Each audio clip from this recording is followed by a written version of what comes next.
In this lesson, we will be analysing a model answer from question 2 of the AQA GCSE English Language Paper 2.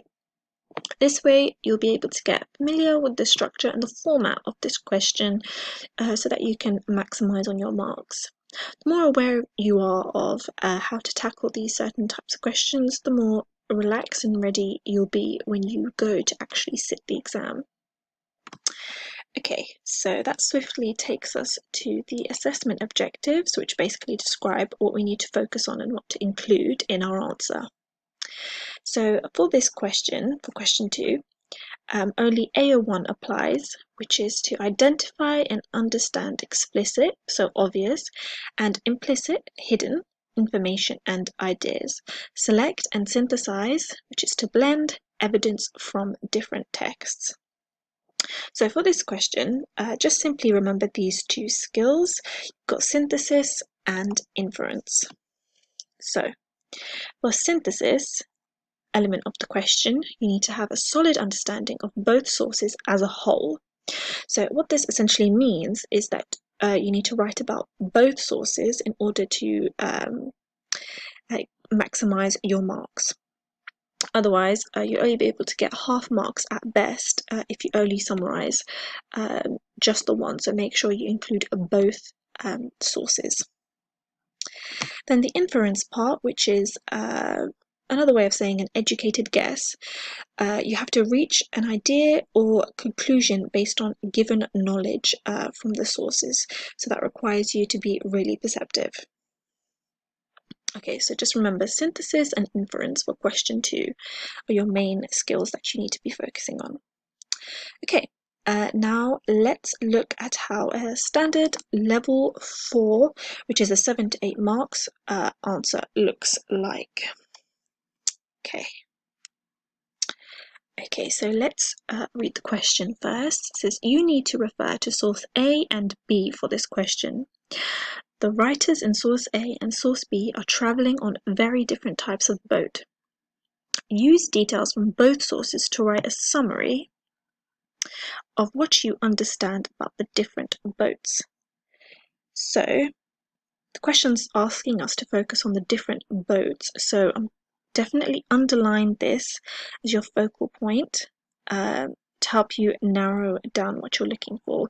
It's also very helpful as well if you're going back and forth to the actual sources. It's easy for you to find out that this is your focus point because you've got 3 sentences here that function as your question. Okay, now let's read this paragraph. So in source A, the boat is described as being a brand spanking new. Perhaps highlighting its inexperience in the ocean, it seems as though the boat is unpredictable yet modern, almost like a prototype. Perhaps accentuating its potential to navigate through the sea. The boat in source B is described as having been a very curious boat, ancient and much damaged. By contrast, this boat seems more like a relic. Precious and monumental, it is very experienced in the ocean, but rather unreliable. It is unsafe to voyage in and is much damaged, perhaps highlighting how the boat has almost reached the end of its lifetime and is barely able to navigate. Okay, so immediately the student establishes their point through a short embedded quote, so brand spanking new. So basically they've incorporated the point and the quote together. This makes it just very sophisticated and concise, and it saves them time as well in exam conditions. Always try to embed quotes as far as possible because this just makes it easier for the examiner to follow the paragraph. Okay, then this point is point in evidence. The quote is followed by an inference, which is indicated by the adverb perhaps, which is the quickest way and simplest way to make an inference. And this is repeated 3 times in the paragraph as well. Okay, then the student delves further into the inference about the new boat. indicated by the "it seems" over here, and continues with the inference, specifically drawing upon the dynamic characteristics of the boat, so through these adjectives. So it's unpredictable, and then with the conjunction as well to create a sort of contrast. And then it's also modern as well. Okay, so after the contrasting adjectives, the inference goes further through the adverb almost like, and then compares it to a prototype as well. So we have a contrast over here, followed by a comparison. So this is just further delving into the inference and what this boat is evoking to the student. Okay, and then the student repeats the structure again for source B. So as we can see, the boat in source B is introduced here through the embedded quote. A very curious boat, ancient and much damaged. So the point and the quote is combined here as well. And then you've got the indicator by contrast, which immediately establishes a perceptive difference. So the inference that's happening here for source B is very concise and sophisticated, because the student makes a point. So for example, saying that the boat is like a relic, or that it's rather unreliable, then quickly proceeds to expand it and explain its point. So for example, the boat seems like a relic, and then it's through the colon, this is expanded to say through the adjectives that it's precious and monumental, and then another point saying that it's unreliable. So through the colon also adds through the embedded quote as well that it's unsafe to voyage in and much damaged as well. So in this way, this student is being very technical in their structure, but it doesn't hinder the flow of the paragraph. It's still very easy to follow through.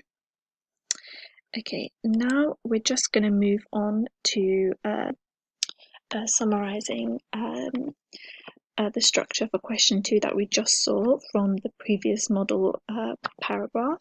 Okay, so if you start off with source A, introduce your subject and the focus of the question, then make your point through an embedded quote wherever possible, but if not, you can do it the normal way, with starting with your point and then moving on to your evidence, which would be a quote.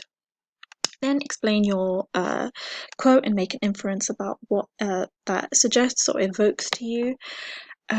Try to expand as much as possible. Then contrast this with source. So do the exact same thing as we did in source A here. So make your point. Try and do it through an embedded quote, obviously, as much as possible. But if not, you can obviously do the point and then the quote. Then explain the quote and make an inference. What it implies, suggests, evokes to you, and how that's different from source A.